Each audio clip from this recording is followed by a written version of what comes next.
Şunu kaç kez söyledin ya da duydun? İsteksizim, olmaz, motive olunca yaparım ve beklemeye başladın. Bazen motivasyon geldi ama çoğu zaman gelmedi. Ya da geldi ama birkaç gün sonra yine kayboldu. Bugün şu soruyu konuşmak istiyorum. Motivasyon neden gelmez? Ve daha önemlisi, gerçekten ne zaman gelir? Motivasyonun önce gelmesi gerektiği fikri çok mantıklı görünüyor. Çünkü geriye bakınca öyle hissettiriyor. O gün çok istekliyim, harika çalıştım. O dönemde motivasyonum yüksekti, çok şey yaptım. Ama bu geriye dönük bir okuma. Motivasyon o işi başlattı mı yoksa o iş mi motivasyonu üretti? Bu ciddi bir soru. Bunu klinik pratikte defalarca sorguladım ve şunu fark ettim. Çoğu zaman sıra tam tersiydi. İnsanlar o gün daha istekli olduğu için başlamamıştı. Başladığı için o gün daha istekli hissetmişlerdi. Ama hafıza bu sırayı tersine çeviriyor.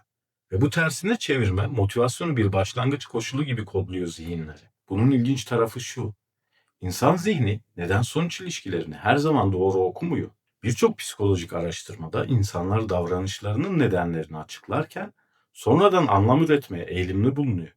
Yani önce bir şey oluyor, sonra zihnimiz ona mantıklı bir hikaye yazıyor. Motivasyonda da benzer bir durum görebiliyoruz. Bir projeyi tamamlıyoruz, düzenli spor yaptığımız bir dönemde hatırlıyoruz, verimli geçen bir ayı düşünüyoruz. Sonra dönüp şöyle diyoruz. Çünkü çok motiveydim. Ama çoğu zaman gözden kaçan şey şu. Belki de o dönemi farklı yapan şey motivasyon değildi. Düzenli hareketti. Ve o hareket zamanla motivasyonu üretti. Hazır hissedince başlayacağım cümlesinin içinde gizli bir döngü var. Beklemek hareketsizlik üretiyor. Hareketsizlik belirsizliği arttırıyor. Belirsizlik enerjiyi düşürüyor. Düşen enerji daha da hazır değilim hissini güçlendiriyor. Ve insan daha da bekliyor. Bunun günlük hayatta çok basit örneklerini görüyoruz. Masanın başına oturmak istemiyorsun. Spor salonuna gitmek istemiyorsun. Uzun zamandır ertelediğin telefonu açmak istemiyorsun. Ve zihnin şöyle diyor. Biraz daha hazır hissedince yapacağım. Fakat ilginç olan şey şu. Hazır hissetmediğin her gün, ertesi gün başlamayı biraz daha zorlaştırıyor. Çünkü ertelenen iş sadece yapılacak listesinde durmuyor. Zihinsel yük haline geliyor. İnsan görevin kendisinden çok görevle ilgili düşüncelerden yorulmaya başlıyor.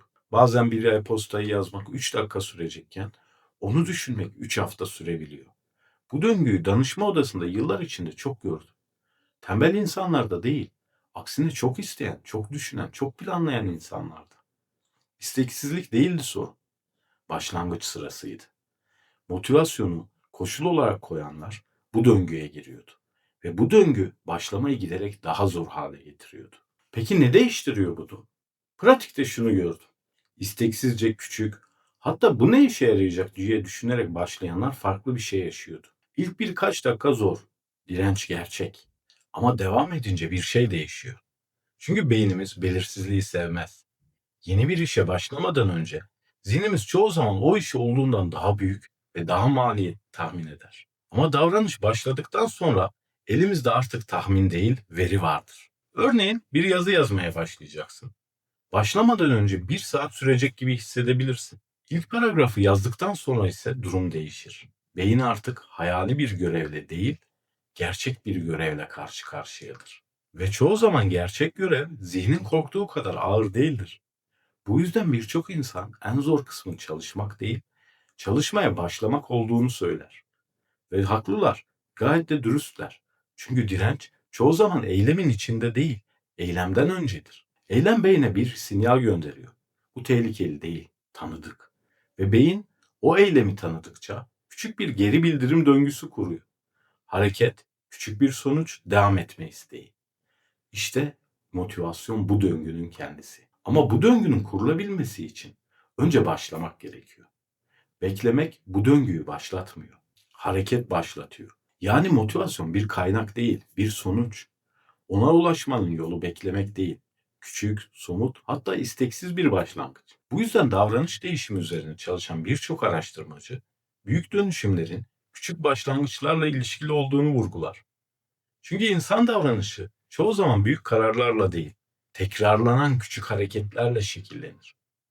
Bir sayfa okumak, 5 dakika yürümek, bir paragraf yazmak gibi. Bunlar dışarıdan önemsiz görünebilir ama beynin ihtiyacı olan şey mükemmel başlangıç değildir.